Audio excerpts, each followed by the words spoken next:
Hey everyone, welcome back to the channel. If you're diving into the world of crypto in 2025, you know how important it is to manage your assets securely.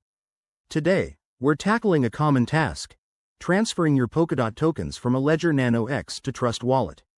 This step-by-step guide will help you do it safely and efficiently, so let's jump right in.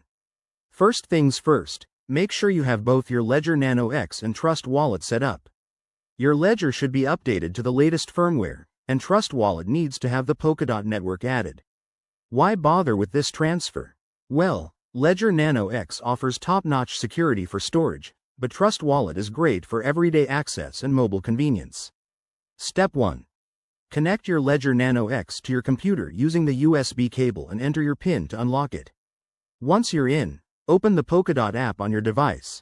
This will allow you to interact with your Polkadot address.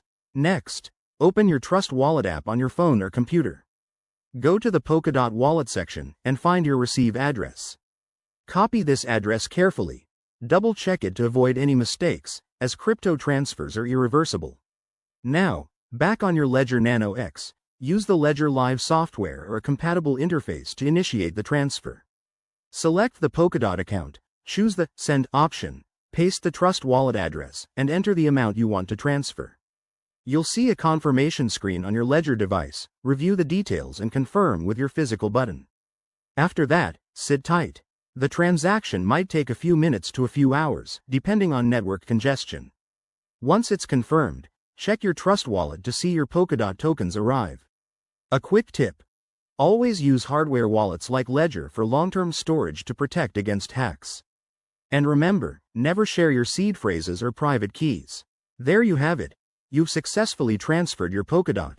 If this tutorial helped you out, hit that like button, subscribe for more crypto guides, and drop a comment below if you have questions. Stay safe out there, and I'll see you in the next video. Thanks for watching.